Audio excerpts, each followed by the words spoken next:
오늘은 이렇게 뒤에 서판을 좀 갖다 놨습니다. 그동안 여러분들과 제가 이렇게 언약사 강론 시리즈를 오늘 여러 차례 여러분들께 말씀을 전했습니다. 사실 이제 다른 교회에서 예전에 신앙생활 하셨던 분들은 설교를 이런 내용을 갖고 하는 건 아마 처음 들어보셨을 것이다 이렇게 생각이 들고, 또 여러분들도 이걸 들으면서도 얼마만큼 또 여러분들에게 가닿았는지 제가 잘은 모르겠어요. 그런데 그런 얘기들을 제가 자주 한 번씩 드리지만, 하나님을 생각을 하면 여러분이 언약을 떠올리지 않으면 제가 단언코 말씀드리는데 여러분이 생각하는 하나님은 잘못된 하나님입니다. 하지만 언약을 통해서 여러분이 하나님을 생각하면 또 분명히 말씀드릴 수 있는 건 그 하나님은 참 하나님입니다. 이 명제를 여러분들이 꼭 기억을 하시기를 바라요. 그러니까 우리가 성경의 참 하나님, 유일하시고 살아계시는 진정한 하나님을 여러분이 믿고 섬긴다라고 하면 디아데케, 베리트, 언약을 생각하지 않으면 우리는 하나님에 대한 모든 사색이나 하나님에 대한 모든 어떤 신학이라고 이름하는 것들조차도 모두가 다 헛된 것, 거짓된 것이다 이렇게 말할 수 있습니다. 그건 너무 과한 거 아니냐. 그럼 남상수 목사 혼자서 마치 그렇게 신학을 다 단언하고 그러냐. 여러분, 그게 아니에요. 성경이 말씀하는 바 그 하나님을 말하는 거예요. 솔직히 여러분, 목사가 그 정도로 대담하게 말하지 못한다면 진리에 대해서 말할 수 있겠어요? 그렇죠? 권사님 그렇잖아요. 목사가 여러분들의 영혼과 구원과 생명을 위해서, 의를 위해서, 진리를 위해서 말하는데, 그래 최소한 이 정도로 떳떳하고 당당하게 말하지 않으면 그 확신이 있겠어요? 목사가 이 속에 진리가 있을 수도 있습니다 이렇게 얘기하는 거하고, 이 속에 진짜 진리가 있어요. 여러분, 이 진리야말로 우리의 영혼을 살리고 죽은 우리의 영혼에 생명을 주고, 이 속에 있는 하나님의 말씀이말로 진정한 살아계시는 진리의 말씀이에요. 이렇게 말하는 거하고, 저기도 진리도 있고 여기도 진리도 있고, 저 목사도 진리 얘기하고 이 목사도 진리 얘기하고, 진리는 변증법적으로도 이루어지지만 성경 속에도 어느 정도 진리도 있고, 여러분 이렇게 얘기하는 거하고 뭐가 다르겠어요?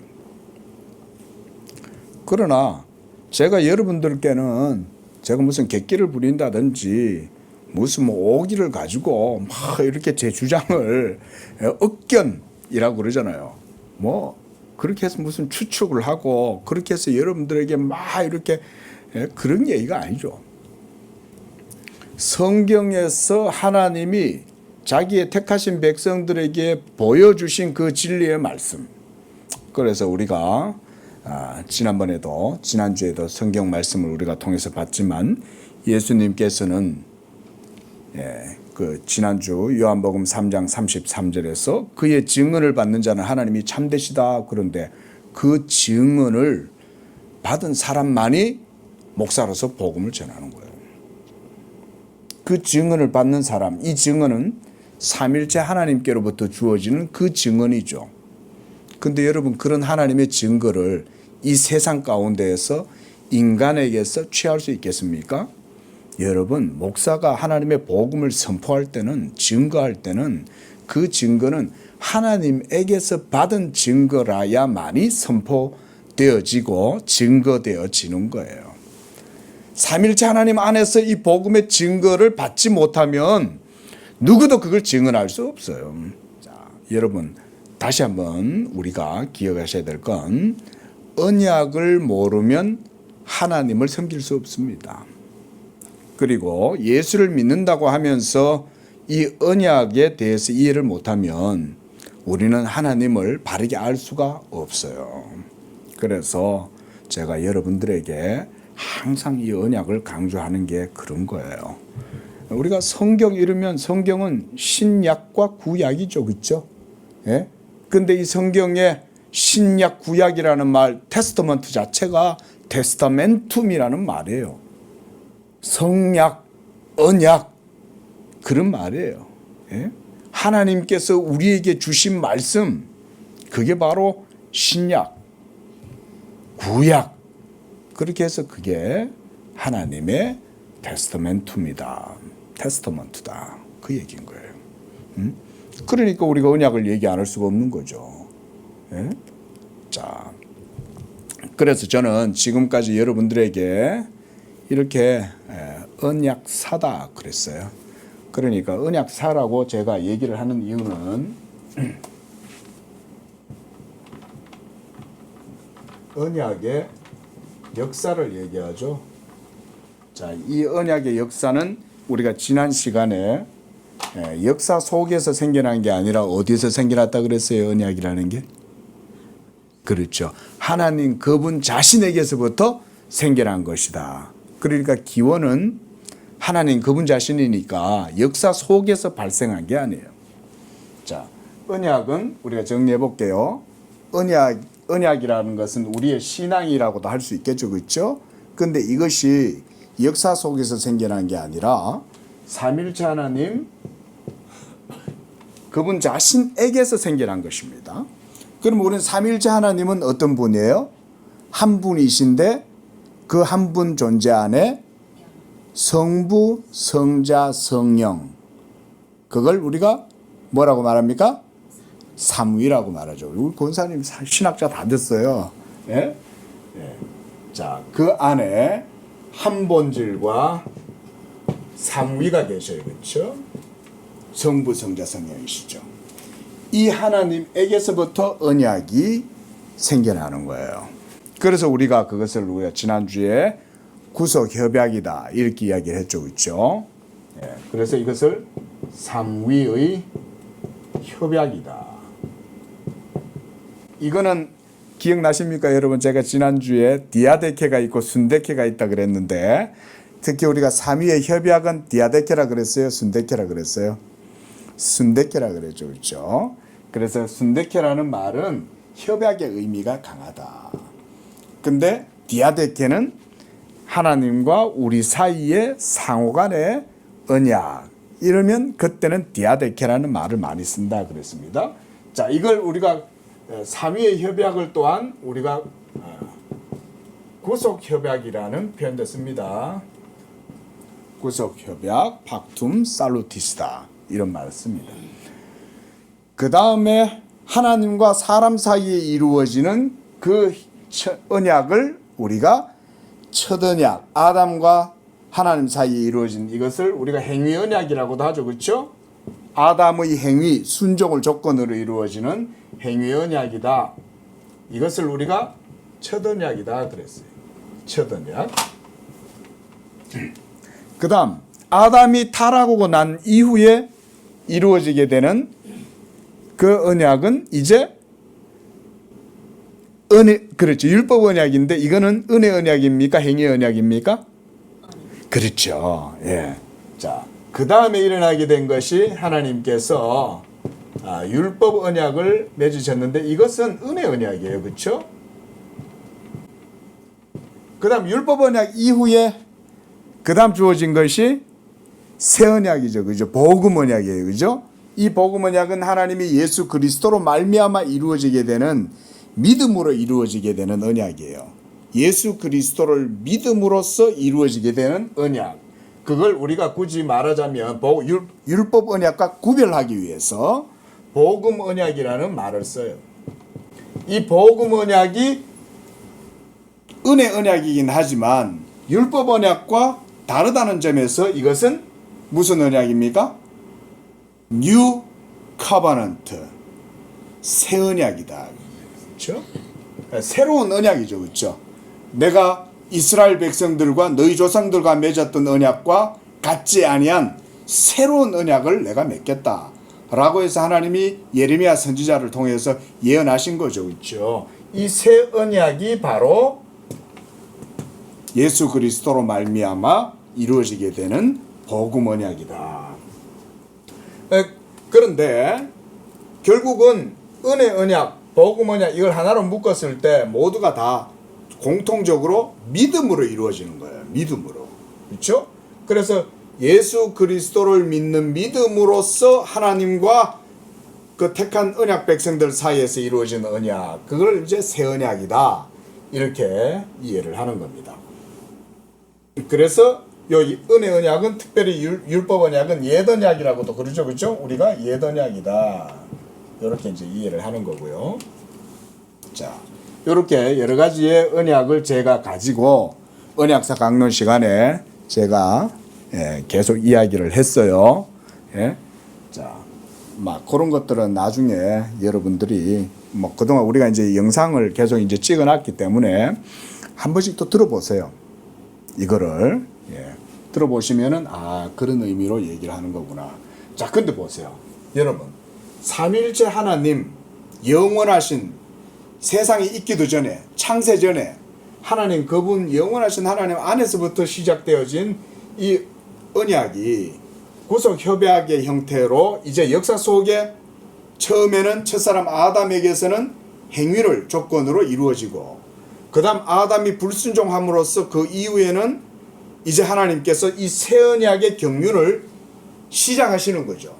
그게 창세기 3장 15절에 원시 언약에서부터 시작이 되고 노아 언약이 이루어지고 노아 이후에 서서히 아브라함에게서 아브라함 언약이 이루어지고 아브라함 언약 이후에 이제 점차 가다가 광야에서 율법 언약이 이루어지고 율법 언약 이후에 또 이스라엘의 역사 속에 이제 다윗을 통해서 다윗 언약이 이루어지고 다윗 언약이 또 솔로몬 이후에 남북 왕국이 또 분열되고 이런 역사 속에서 점차 이제 이사야 선지자와 그 이후에 예레미야 선지자가 이제 예언을 하죠. 그죠?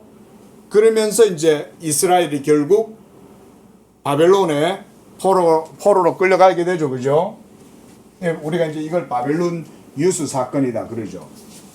바벨론 포로기 70년이죠. 그렇죠? 이 70년의 기간이 지나고 난 이후에 이스라엘은 다시금 자기들 땅으로 돌아오죠. 돌아오지만 그때부터 예수 그리스도께서 오시는 기간 동안 또 400년의 시간이 또 지나가요. 참 하나님의 언약의 역사가 정말 오랜 수천 년의 시간 동안 지나가는 거예요. 여러분, 이쯤 되면 그렇죠? 우리가 하나님 나라의 일을 할 때는 너무 성급하게 이루려고 하면 안 되는 것 같아요. 남상수 목사 이제 개척한 지 이제 5년 좀 지나가지고 아직 6년도 안 됐는데, 뭐 그렇게 뭐 대단한 일이 일어날 것처럼 생각을 하고 있으면 되겠냐 이 말인 거죠. 하나님 나라의 역사는 큰 고목나무보다 훨씬 더 오랜 역사 속에서 이루어지는데, 그죠? 그런데 그 각 시대마다 삶을 살았던 사람들은 모두 다 무엇으로 살았어요? 믿음으로 살았죠. 아브라함도 하나님의 나라가 자기에게 약속하신 그 아브라함의 언약이 이루어지게 될 거다. 장차 네 백성이 이 땅 가운데에서 많이 번성하게 될 거고 하늘의 별과 같이 바다의 모래와 같이 많아질 거다 라고 했지만 아브라함도 그거를 못 봤죠. 그렇죠? 근데 그게 언제 이루어졌어요? 예수 그리스도가 오시고 나서야 완전하게 이루어지게 된 거예요. 그러니까 아브라함 때로부터 예수 그리스도의 때까지 얼마나 많은 시간이 걸렸어요. 그렇죠? 네? 뭐 제가 시간 연대기적으로는 정확하게 몇 년이다 이렇게 말씀은 못 드리겠지만은 2000년 역사가 넘어요. 예수님 시대 때까지 아브라함 때로부터. 그 오랜 세월의 시간이 걸리는 동안에 하나님은 자기의 일을 이루어 오셨다는 거예요. 자, 그리고 지금도 이런 하나님의 구원의 역사, 언약의 섭리는 지금도 이루어지고 있다. 자, 이런 것들을 우리가 들어봐야죠. 그죠? 그래도 교회 한번 다니면서 일평생 교회 다니는데 이거 한번 안 들어보면 되겠어요? 그래도 이 정도는 한번 들어보고 신앙생활을 해야 되는 거죠. 자, 그래서 우리가 지금까지 이런 여러 가지 언약을 통해서 여러분들에게 하나님의 언약의 섭리와 역사를 말씀드렸고요. 이제 오늘 본문을 한번 보시기 바랍니다. 자, 1절에 보면 내가 새 하늘과 새 땅을 보니 그랬어요. 그러니까 언약이 이제는 완성되어져 가는 그 단계를 바라보는 거예요. 이거는 클라이막스의 이제 완전 말 그대로 이제 끝나는 시기예요. 페이드 아웃 되는 그 시기인 거예요. 그래서 새 하늘과 새 땅을 이제 보게 된 거예요. 사도 요한이. 그러면서 뭐라 그래요? 처음 하늘과 처음 땅이 없어졌고 바다도 다시 있지 않더라. 이렇게 얘기했습니다. 이게 마지막 이루어지게 되는 전 우주의 상태예요. 그때가 되면 이렇게 된다는 거예요. 자, 새 하늘과 새 땅이 어떤 형태인지는 우리가 정확하게 모르지만 처음 하늘과 처음 땅은 우리는 알아요. 그죠? 왜냐하면 우리는 지금 거기서 살고 있잖아요. 자, 그래서 이 마지막 날 이루어지게 될 일에 대해서 베드로후서 3장 한번 찾아보시겠어요? 베드로후서 3장 거기 10절이 되면 이 사도 베드로도 마지막 날 임하게 될 종말론적인 징후나 현상 이런 것에 대해서 설명해 주고 있습니다. 베드로후서 3장 10절에 보면 자, 찾으셨죠? 우리 함께 읽어보겠습니다. 시작. 그러나 주의 날이 도둑같이 오리니 그날에는 하늘이 큰 소리로 떠나가고 물질이 뜨거운 불에 풀어지고 땅과 그 중에 있는 모든 일이 드러나리로다. 또 12절도 보겠습니다. 하나님의 날이 임하기를 바라보고 간절히 사모하라. 그 날에 하늘이 불에 타서 풀어지고 물질이 뜨거운 불에 녹아지려니와 우리는 그의 약속대로 의가 있는 곳인 뭘요? 새 하늘과 새 땅을 바라보도다 이러는 거예요. 사도 베드로도 동일하게 새 하늘과 새 땅을 말하고 있어요.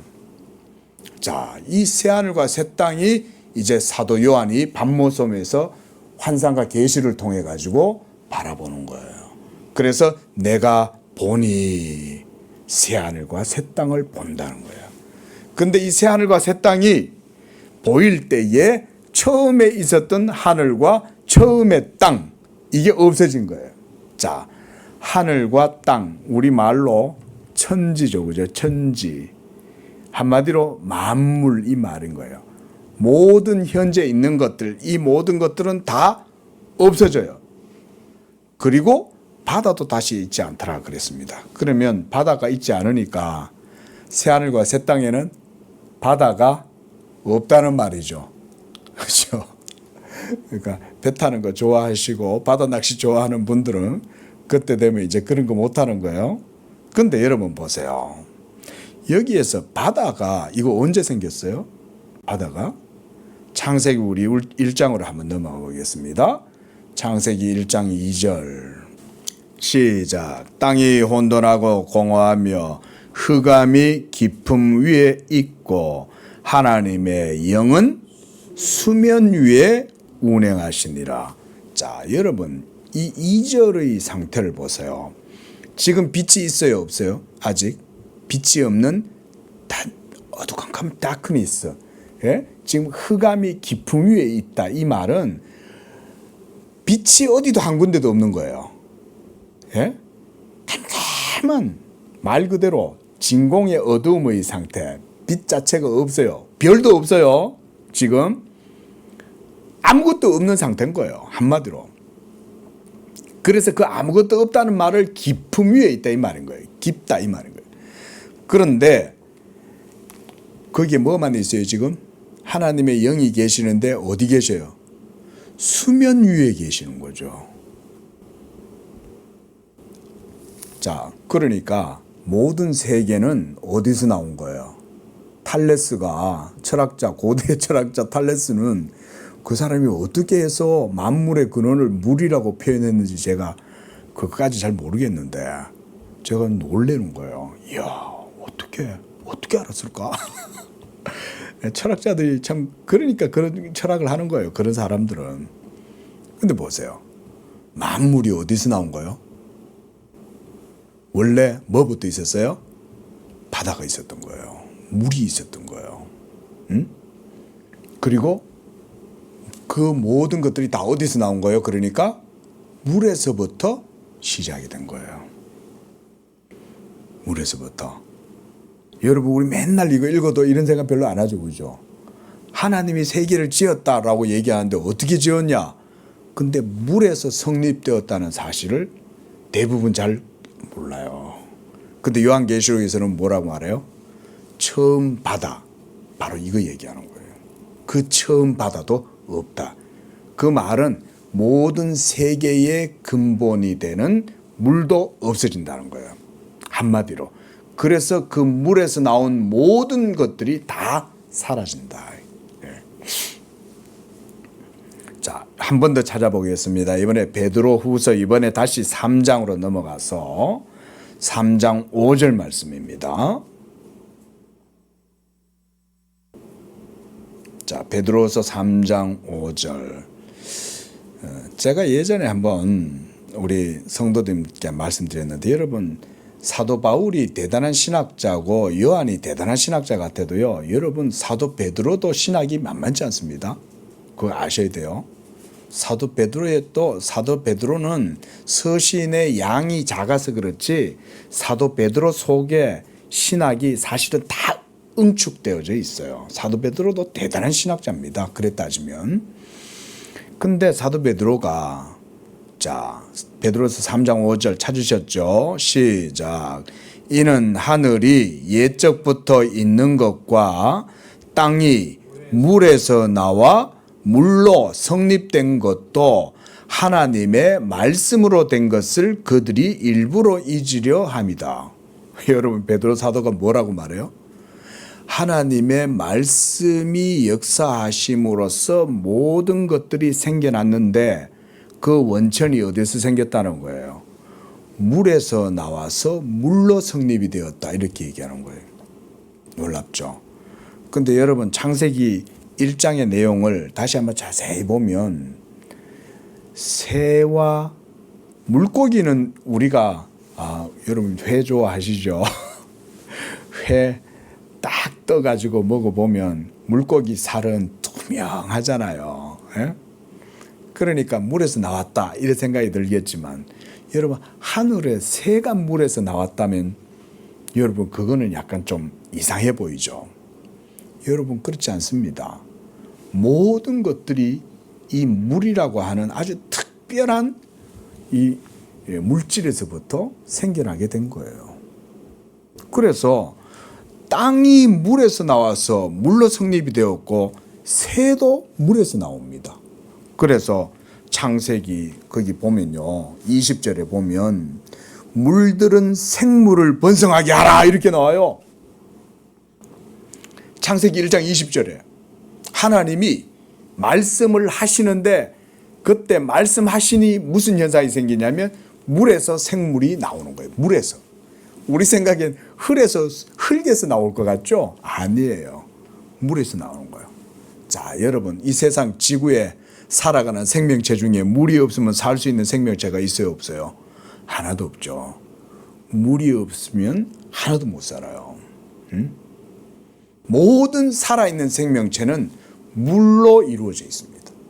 물이 없으면 생명이 살 수가 없어요. 식물이고 미생물이고 세균이고. 그래서 물이 없으면 미생물도 번식을 못해요. 예? 예. 그래서 물들은 생물을 번성하게 하라고 하니까 새도 거기에서 나오는 거예요. 물에서 나오는 거예요. 예. 이런 게 하나님의 역사입니다. 그러니까 물은요, 그렇게 따지자면 아주 신비한 물질이라고 할 수 있어요. 물은. 이 물 자체가 그래서 참 놀라운 거예요. 그래서 그런 걸 보고 탈레스도 만물이 물에서 나왔다 그렇게 얘기했는지도 몰라요. 그럼에도 불구하고 모든 세계는 다 하나님의 말씀에 의해서 이루어진 거죠. 자, 그래서 1절에서는 바다도 다시 있지 않더라 그랬던 거예요. 그러니까 지금 현재 우리가 살아가고 있는 이 모든 우주 만물의 생명의 원천이 되는 바다조차도 없어요. 여러분, 지구가 유지되는 건 바다가 있기 때문에 유지되는 겁니다. 지구에 바다가 없으면 이 지구는 지구 자체도 살 수 없어요. 바다 속에서 있는 모든 생명체들도 물에 의해서 살아가잖아요. 그렇죠? 자, 그런데 이제 새로운 세계가 이루어지는 거예요. 그래서 새 하늘과 새 땅을 지금 바라보고 있는 거죠. 자, 2절 봅니다. 내가 봄에 거룩한 성 새 예루살렘이 하늘로부터 하나님께로부터 내려오는데 그 준비한 것이 신부가 남편을 위해 단장한 것 같더라 그랬습니다. 자, 그래서 이 성 새 예루살렘, 이 새 예루살렘 어디 있는 예루살렘? 하늘에 있는 예루살렘이죠. 지금 저 전쟁이나 하고 있고 싸움 빡질하고 있고 땅 따먹게 하려고 하고 있는 지금 중동에 있는 그 예루살렘 아닙니다. 예? 그거 다 없어지는 거예요. 그래서 백투더 예루살렘 운동은 잘못됐다는 거예요. 그곳에다가 다시금 하나님의 무슨 기지를 세우겠다든지 이스라엘을 거기서 회복시켜 보겠다든지 하는 건 하나님의 섭리를 거스르는 거예요. 그래서 백투더 예루살렘 운동 같은 거 함부로 하면 안 돼요. 그 이단이에요. 백투더 예루살렘은. 새 예루살렘 성은 하늘에서 내려와요. 하늘에서. 자, 그리고 하나님께로부터 내려오는데 그것이 남편을 위해 결혼하는 신부가 웨딩 드레스를 입고 예쁘게 단장한 것처럼 그렇게 하늘에서부터 새 예루살렘 성이 쭉 내려오는 게 보이는 거예요. 그게 새 하늘과 새 땅 가운데서 이루어지게 되는 일들이에요. 그리고 3절에 보세요. 보좌에서 큰 음성이 나는데 무슨 음성이냐? 자, 요한계시록입니다. 요한계시록 21장 3절. 하나님의 장막이 사람들과 함께 있음에 하나님이 그들과 함께 계신다 그랬습니다. 하나님이 그들과 함께 계신다. 이건 뭐죠? 하나님이 그들과 함께 계신다. 이게 뭐예요? 우리가 성경에서 내자로 임마누엘이죠. 그 임마누엘의 하나님의 언약이 이렇게 요한계시록에 완성된 형태로 보여지는 거예요.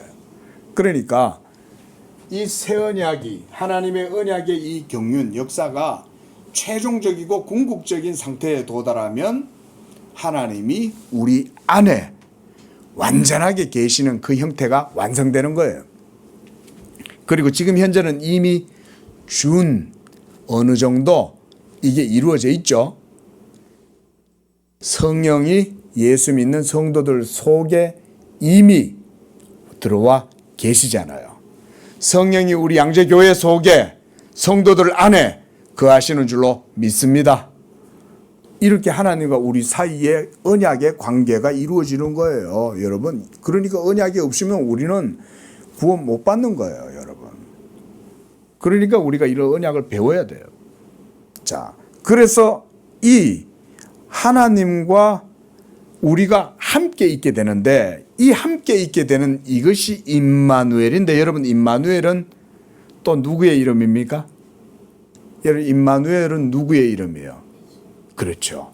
아들을 낳으리니 임마누엘이라 하라 그랬는 거예요.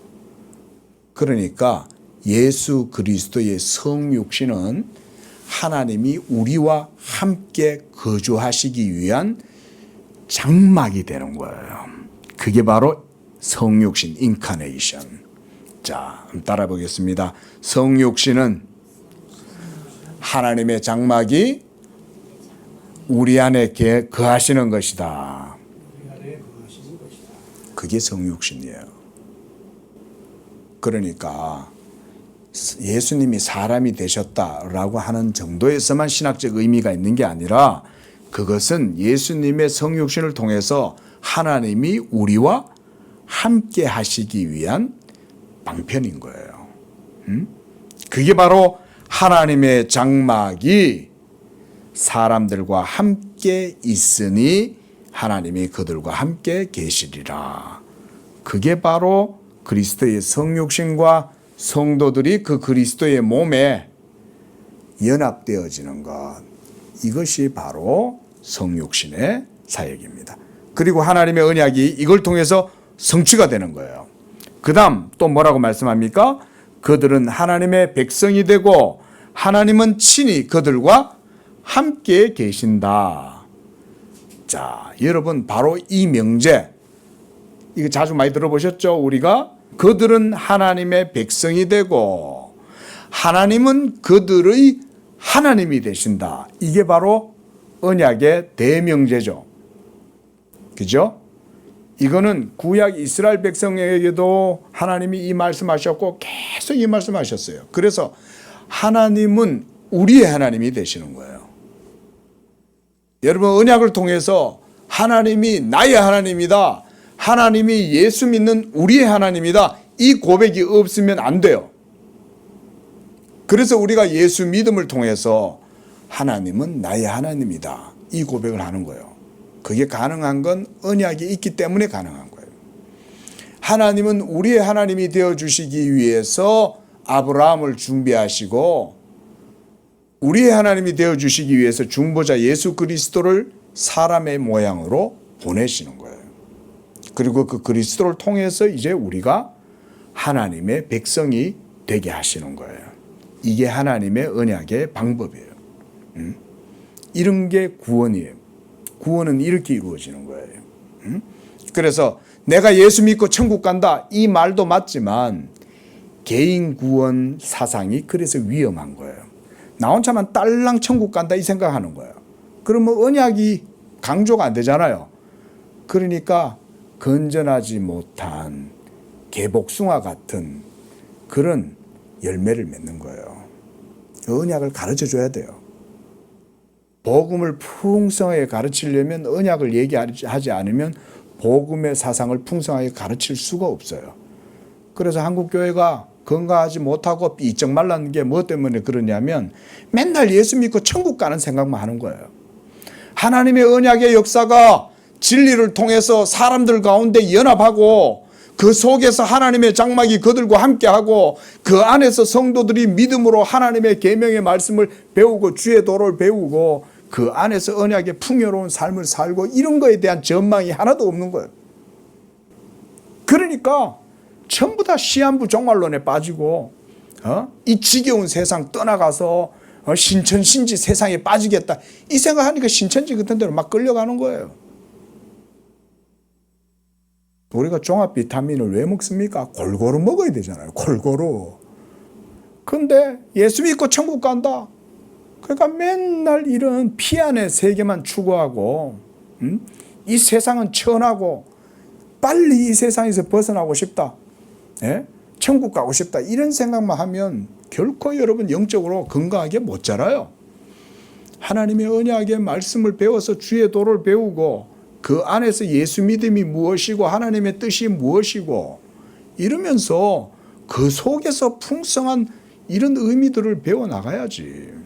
그걸 안 가르치니까 전부 다 내세 신앙만 강한 거예요. 피안만 추구한 거예요. 피안의 세계만. 그러니까 그냥 개인 구원주의만 강한 거야. 여러분 그래서 비정상적인 모습들이 막 자라나는 거예요. 이런 게 하나님과 우리와의 언약의 관계 속에서 이루어지는 겁니다. 자, 그래서 이제 그 마지막 때에 이런 일들이 다 이루어졌을 때 하나님은 그들의 눈물을 닦아주시고 사망이 없고 애통하고 곡하고 아픈 것도 다시 있지 않아요. 왜냐하면 완전한 하나님의 생명 안에 예수 믿는 자들은 뭘 하기 때문에? 유니언, 연합하기 때문에 우리는 그 연합 안에서 하나님의 신적 생명의 충만함을 중보자 예수 그리스도와의 연합을 통해서 누립니다. 그래서 우리가 신인 합일은 그거는 비성경적이고 잘못된 거, 신성 모독이에요. 그래서 우리가 하나님의 신적 생명을 충만하게 누릴 때는 반드시 그 중간에 누가 있어야 돼요? 중보자가 있어야 돼요. 그죠? 중보자 예수 그리스도, 언약의 중보자를 통해서 우리는 이 하나님과의 연합을 이루어요. 그리고 하나님은 그 중보자 예수 그리스도를 통해서 우리의 하나님이 되어주시고 우리는 그의 백성이 되는 거예요. 이 관계 속에서 이제 우리가 의와 생명과 사랑을 누리는 거예요. 자, 그래서 우리는 이 구원을요, 여러분, 그래서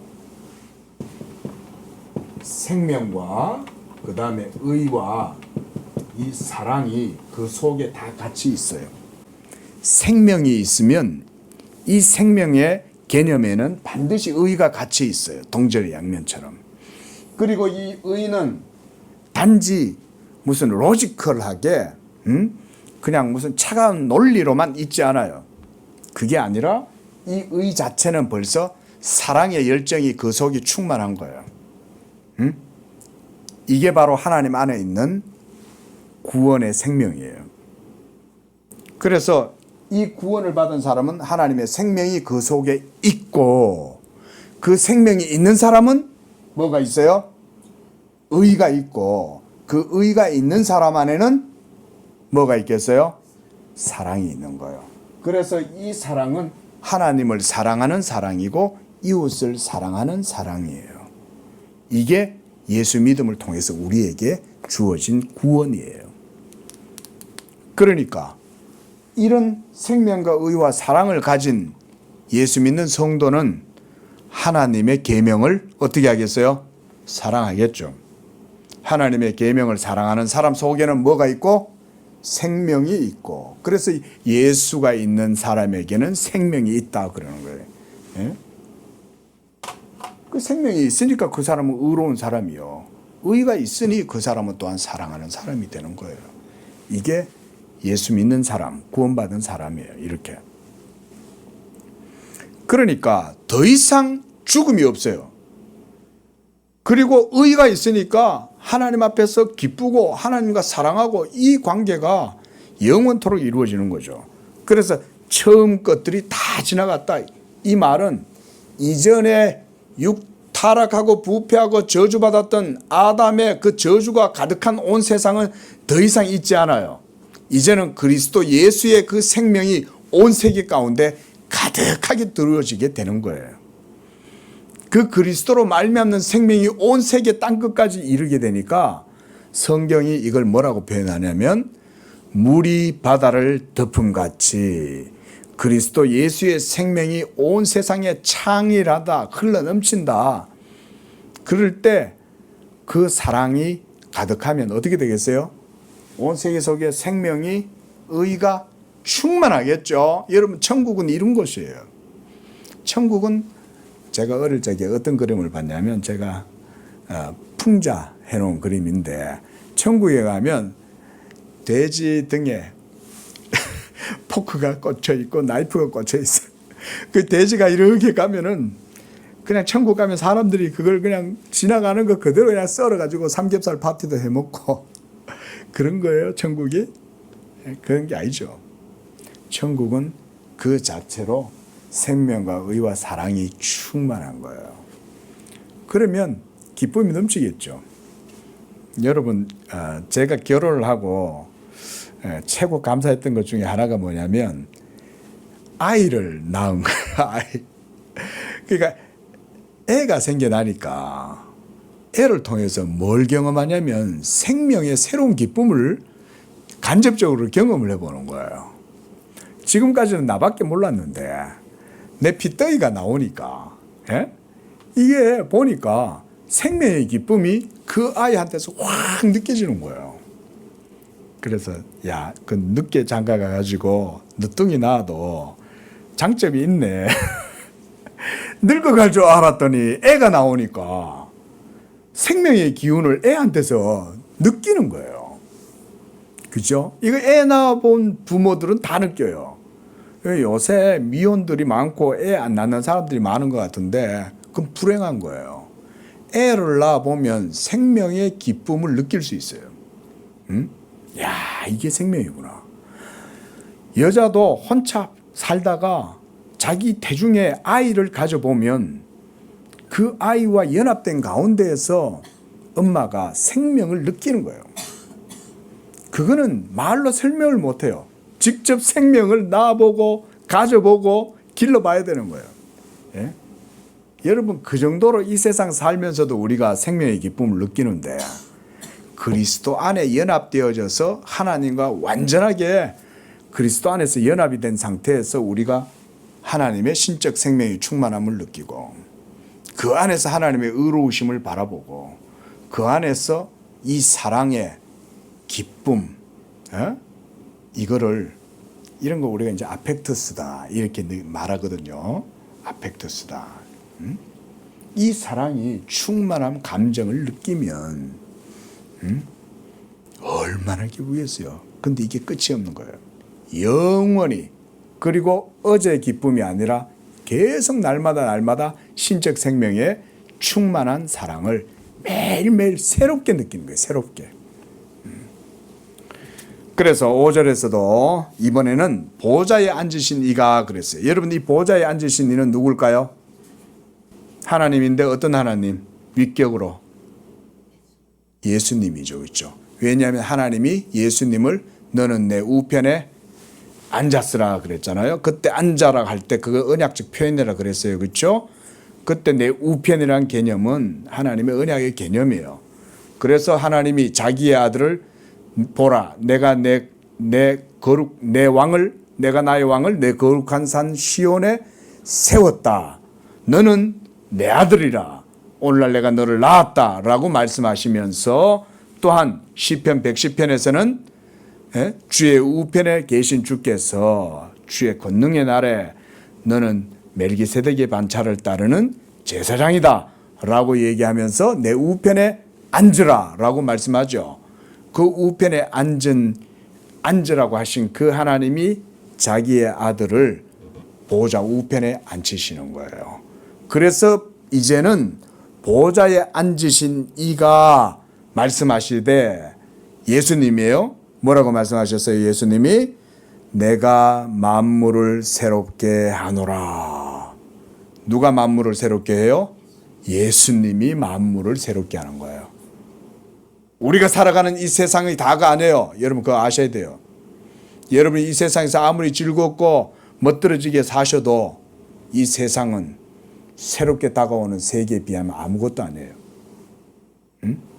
거기는 생명과 사랑과 의가 충만한 곳이에요. 그 기쁨이 영원해요. 끝도 없어요. 여러분들이 이 세상에서 누리는 것들, 모든 여러분들이 가치 있다고 여기는 것들, 그런 것들은 다 없어집니다. 그러나 새롭게 된 세상, 만물을 새롭게 하노라 라고 그리스도께서 말씀하신 것입니다. 자, 그리고 또 예수님께서는 6절에 나는 알파와 오메가요 처음과 마지막이다. 여기서 아르케와 텔로스 처음과 마지막이라는 거예요. 그런데 이 모든 것들 되시는 분이 뭘 하셨냐면 이루었도다 그러는 거예요. 이루었도다. 뭘 이루었을까요? 하나님의 이걸 다 이루었다는 거예요. 영원 전부터 삼위일체 하나님 안에 있었던 신적 협약 그거를 내가 이루었다. 이루었다. 그리고 나는 알파 처음과 마지막 아르케와 텔로스다. 나는 나는 모든 것이다. 예수 그리스도가 바로 이 모든 것들을 다 이루셨다. 그 얘기예요. 그러면서 생명수 샘물을 목마른 자에게 값없이 주리니 이기는 자는 이것들을 상속으로 받고 나는 그의 하나님이 되고 그는 내 아들이 되리라. 여기도 언약의 명제가 여기도 나오죠. 나는 그의 하나님이 되고 그는 내 아들이 되리라. 예수 그리스도가 바로 우리의 하나님이 되시고 우리는 예수 그리스도의 자녀가 되는 거죠. 자, 이렇게 마지막 오늘 제가 이 요한계시록을 통해서 마지막 날에 이루어지게 되는 궁극적인 언약의 상태에 대해서 여러분들에게 제가 말씀을 드렸습니다. 자, 뭐 이 외에도 우리가 여러 가지 것들을 많이 말씀을 드릴 수가 있지만, 자, 바로 이런 것들이 마지막 때의 상태예요. 말씀을 정리해 보겠습니다. 사랑하는 성도 여러분, 우리는 첫 언약의 실패로 말미암아 하나님께로부터 잃어버림을 당하였어요. 이 세상에 지금 예수 믿지 아니하고 아담에게서 태어난 모든 인류는 잃어버린 자들의 삶을 그냥 살아가고 있는 거예요. 여러분들이 이렇게 세계를 바라보는 스펙트럼을, 이런 지평을 가지고 봐야 돼요. 그래서 예수 믿지 않는 사람들이 살아가는 이 세상의 모든 사람들의 삶을 바라보십시오. 다 그 속에서 육체에 매여서 죄의 종로로 타고 사망에 사로잡히고 마귀에 사로잡혀서 삶을 살아요. 예? 불쌍한 삶을 살아가고 있는 거예요. 마귀한테 사로잡혀서 삶을 살아가고 있는 거예요. 죄의 종로로 타고 살아가고 있고 사망에 짓눌려서 살아가고 있는 거예요. 그런데 하나님께서 그 가운데에서도 자기의 말씀의 역사를 통해서 언약을 만들어내시고 그 언약을 통해서 자기의 구원을 이루시는 것입니다. 이것이 우리가 언약사를 통해서 말씀을 증거하고 있는 것입니다. 그래서 제가 이제 다음 주쯤에는 이제 이 말씀을 다 마무리를 하려고 그래요. 언약사 강론 시리즈를. 그래서 기본적으로 이제 드릴 말씀들은 제가 어느 정도는 드렸습니다. 자, 결국은 다음 주에 우리가 보게 될 말씀이지만 로마서 11장 36절 말씀, 이는 만물이 주에게서 나오고 주로 말미암고 주에게로 돌아가게 되는 그 궁극의 상태, 거기에는 더 이상 이제 끝이 없어요. 영원이에요. 오로지 하나님 그분 안에서만 다시금 모든 것들이 다 이제 이루어지는 거예요. 이렇게 하나님께서 자기의 언약의 섭리와 경륜, 역사를 통해서 마지막에는 결국은 하나님의 택하신 백성들이 그리스도와 함께 연합하고 영원토록 거기서 왕노릇하고 거기서 하나님을 섬기는 제사장이 되고 왕같은 제사장이 되고, 그러면서 하늘의 천사들과 같은 형상으로 우리가 하나님의 자녀의 신분을 살아가는 겁니다. 할렐루야. 이 너무 멋들어진 얘기를 제가 너무 썰렁하게 해서 너무 죄송한데, 이건 뭐라고 사실은 막 묘사하기가 쉽지가 않아요. 그래서 사도 바울은 하나님이 성령으로 그를 이끌고 가가지고 말로 할 수 없는 그 소리들을 듣잖아요. 에? 그게 바로 삼층천이라는 데가 그런 데거든요. 자, 우리도 예수 믿음 가운데 이 영광스럽고 복된 그 생명의 충만함 가운데로 우리를 인도하실 줄로 믿습니다. 자, 이것이 바로 성경이 전체적으로 다 보여주는 거예요. 그래서 오늘 본문 말씀처럼 성경은 처음 창조도 보여주지만 새 창조까지 다 보여주고, 그래서 하나님이 그리스도 안에서 창세전에 계획하셨던 이 창세전 성부, 성자, 성령 사이에서 이루어졌던 이 콘실리움, 삼일체 하나님의 그 협약이 역사 속에 계속 이렇게 되어가지고 예수 그리스도를 통해서 완전히 정점에 도달하고, 이제 하나님의 장막이 사람들 가운데 드리워져서, 그래서 우리는 하나님의 백성이 되고 하나님은 우리의 하나님이 되시는, 그래서 함께하고 계시는 이 임마누엘 역사, 이것 전체가 다 언약사 속에 다 맥락이 있는 거예요. 이렇게 하나님께서는 마지막 날 우리를 영원한 하나님의 기업, 하나님의 왕같은 제사장, 영원한 자녀들이 되게 하시는 줄로 믿습니다. 기도하겠습니다. 자비로우신 하나님, 부족한 종이 하나님 주신 은혜로 이와 같이 주의 언약에 대해서 여러 차례 논하였습니다. 결코 하나님 앞에서 의롭다함을 얻지 못하고 결코 이 온전치 못한 자가 주의 언약을 입에 담을 수 없음에도 하나님의 주신 은혜로 이와 같이 우리 성도들과 함께 귀한 주의 언약의 말씀을 증거하고 또 나누게 하시니 감사합니다. 아버지여, 우리 성도들이 이 언약을 귀히 여기고 예수 믿음 안에서 그 가운데 이 언약의 말씀을 따라 하나님께 영광을 돌리며 이 땅에서도 우리 성도들이 이 믿음의 증거, 이 언약의 증거를 따라 살아가는 복된 성도들이 되게 하여 주옵소서.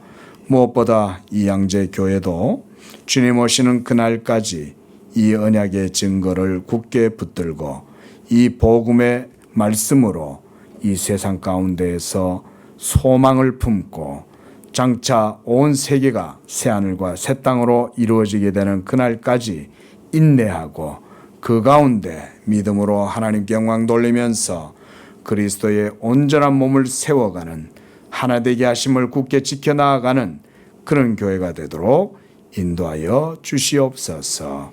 예수님의 이름으로 기도합니다. 아멘.